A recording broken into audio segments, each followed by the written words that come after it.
प्रिय दोस्तों नमस्कार। भारतीय टुडे 21 से मैं आरपी पंडित आपके साथ हूँ। मैं एक बार फिर मीनू दुआ जी से बात करूँगा। मीनू जी, जैसे आप देख रहे हैं कि भारत में अगले वर्ष लोकसभा चुनाव होने वाले हैं। लोकसभा चुनाव में कांग्रेस पार्टी जैसे एक महागठबंधन के साथ तालमेल बिठा रही है, तो आने वाले समय में आप बीजेपी को किस तरह से कांग्रेस पार्टी चुनौती देगी? पहले मैं आपका बहुत बहुत धन्यवाद करती हूँ और आपको नमस्कार।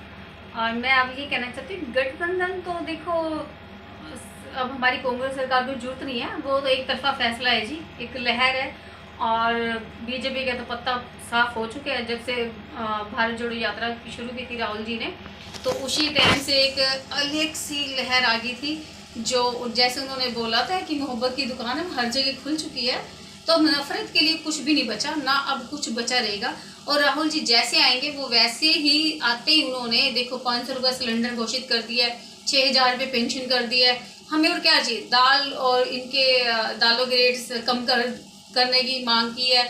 और जैसे पब्लिक के साथ जैसे जैसे उन्होंने जुड़े हैं ना, जैसे जैसे उन्हें पब्लिक उनसे मिली है, उन्होंने अपने विचार रखे हैं। जो गरीब वर्ग के लोग थे उनसे गले मिले हैं, रोए हैं और उनसे बात रखी है। उन्होंने उनकी बातों पे ही अमल करके उन्होंने ये स्टेप उठाया और उन्होंने दोबारा एक कांग्रेस को, एक आम जनता को जीने का मौका दिया, अधिकार दिया। सब लोग दे किसान के साथ बीजेपी के नेताओं ने क्या किया है, पहलवान बेटियों के साथ क्या किया है। तो जिससे अब पब्लिक सिर्फ उनकी तरफ देख रही है, राहुल जी की तरफ देख रही है। और सिर्फ हमारा जो उद्देश्य है राहुल जी है और कोई नहीं है। देखो बीजेपी में तो ना तो किसी ने कुछ किया है, ना आगे करने की संभावना है। एक राहुल जी हैं जो एक लहर लेके आए हैं और हर एक गरीब वर्ग की आवाज उठाएंगे। तो आपको लगता है कि अगर राहुल गांधी जी को मौका मिला, कांग्रेस पार्टी जीत गई, तो क्या राहुल गांधी जी देश को चलाएंगे अच्छी तरह? क्यों नहीं चलाएंगे? जब वो हर किसी का देखो, देश चलाने के लिए मैंने आपको जैसे पहले बोला था कि भाषण जरूरी नहीं होता, वो दिल से समझना होता है। वो आम जनता के दिलों में बस चुके हैं और उन्होंने आम जनता के दिलों में जगह बना ली। उन्होंने आम जनता से पैदल जुड़ के चल के उन्होंने यात्रा जो की है सबसे जुड़े और उन्होंने सबका हालचाल लिया। तो उस तरह से तो जैसे उन्होंने हालचाल पूछा लोगों का, उस तरह से वो सरकार चलाएंगे। तो जैसे पूर्व में श्री राजीव गांधी जी, उनके जो पिताजी थे, उन्होंने देश चलाया है, उनकी दादी जी ने चलाया है, तो क्या राहुल गांधी जी में उतनी ही क्षमता है?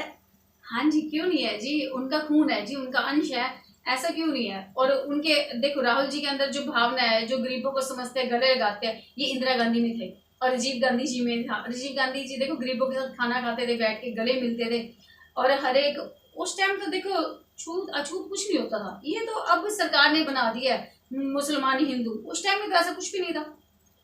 तो आज अगर हम हिंदू मुस्लिम की बात करें तो आज ईद का दिन है, तो आप कांग्रेस पार्टी की नेता होने के नाते ईद पर क्या संदेश दोगे, किस तरह का दोगे? जैसे कि मुस्लिमों की ईद है आज। मैंने तो 4 दिन पहले वो सेमिया की तैयारी कर ली थी, सेमिया बनी हुई है हमारे घर में।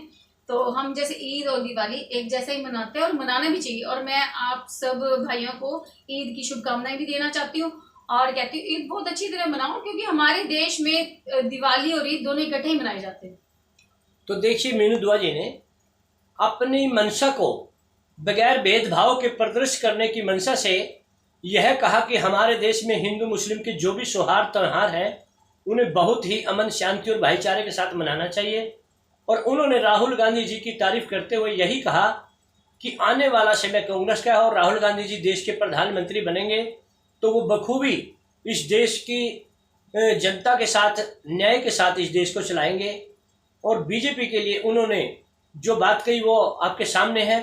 तो दोबारा से फिर हम किसी मुद्दे को लेकर मीनू दुआ जी से मिलेंगे। तब तक के लिए जय हिंद, जय भारत।